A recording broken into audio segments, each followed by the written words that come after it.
bump, dust, flake, nose candy, rail, snow, sniff, speedball, toot, and White Rock. Not to be confused with White Claw, the preferred beverage of pasty wobbly white people. These are all names for cocaine. Coca? And on today's episode of So You Want to Get Your Real Estate License. Driving that train, high on cocaine. Casey Jones, you better watch your speed. The story of when Pablo Escobar came to stay at Casey Roman's listing. Trouble ahead, trouble behind. Here's what happened. We have more people than perhaps a year ago that I've observed who are getting out of the rental and short-term rental game for a lot of reasons. One, the United States of America has kind of gone to hell in a handbasket. It's not looking good, at least not for a while, at least not till I'm in office. Side story, look at this guy. He wore this shirt out in public, bought it on the merch, wore it in public, and flashed everyone.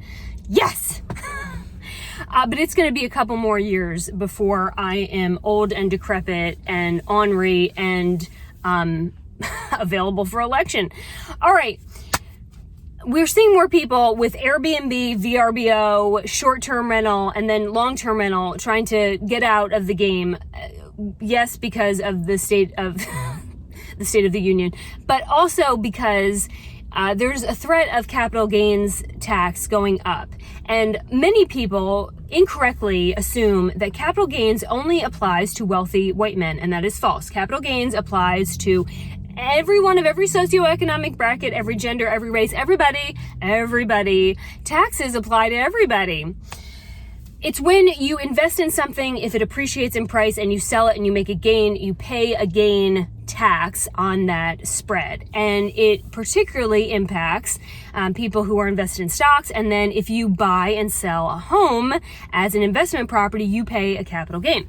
So people who, now there's rumblings of this happening, they want out. They just want out. They want to get their money. Great. I will list it for you. This listing, so beautiful. It's an Airbnb VRBO and great location, getting ready to list it. Beautiful photos, beautiful video, everything's great. I'm like so excited about it. And then I get a phone call. Now, mind you, I have already done a video about why I think Airbnb VRBO investing I'm not in for. I've done it, I've had one, and you do make a lot of money. And then the United States government calls you a tax year and says, hey, let's go splitsies. And you have to give pretty much all of it back to them. But it's just because people are involved. It's a ton of work. People trash your place. You earn and feel every single cent.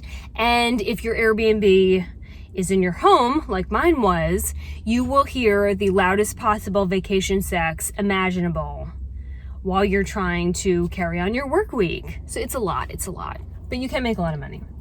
Anyway, my seller asked if I would please go check on my to be listed tomorrow listing, because she was going to maintain her reservations throughout the time that the home was listed, which means there'd be guests there and buyers there. So there's a lot of coordinating involved. But these people were leaving tomorrow and I was listing tomorrow. But she'd noticed something on the security system, which if you do not have an Arlo security system, I do not get paid by those people. I talk about it all the time. But the Arlo sends you a 10-second clip to your phone whenever it detects movement so you can see what's going on around your house. I have one. I love them. They're great. I use them on my Airbnb to catch this very thing. When people make a reservation for 2, because that's what your reservation allows, and then like 5 or 6 show up because they don't want to pay the extra fee, they blow up a bunch of air mattresses and hope that you're not going to notice. Well, she noticed. She saw it on her Arlo. And she deployed the Ninja. And I go over there and saw, what I expected to see is that they had basically Hurricane Katrina had come through the house and there was stuff everywhere. And this is typical on an Airbnb. They kind of trash the place and then like mildly pick it up when they leave. And then I saw this. I'm cocaine. That that, boys and girls, is cocaine on a mirror with the straws and some kind of business card thing to cut it up, just left out in plain view in somebody's private short-term rental. Now, I know that a lot of people think that the drug industry is just you and your friends sitting out on the back porch with some pot, but I would remind you that when El Chapo and Pablo Escobar get involved, that's not what happens. One country over in Mexico, there's people who have their heads on a stake because of the drug lords.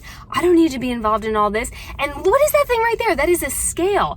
Recreational cocaine users do not carry a scale around. Everybody knows that. Everybody knows that. So you learn your ABC, DE, and the rest of it. And then also, recreational cocaine users do not carry a scale. They just don't.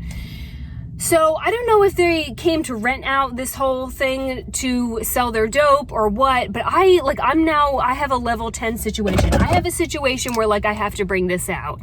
And furthermore, because she told them that I was going to come inspect, I know that they're on their way back because their blow is out in the open. Where is your mother? Who did not teach you that you do not leave your nose frosting out to get stale like that? Ugh. So what have we learned, boys and girls? Don't do drugs. Stay in school. Don't become a real estate agent. And put your nose toys away when you're done with them. Bye, weirdos.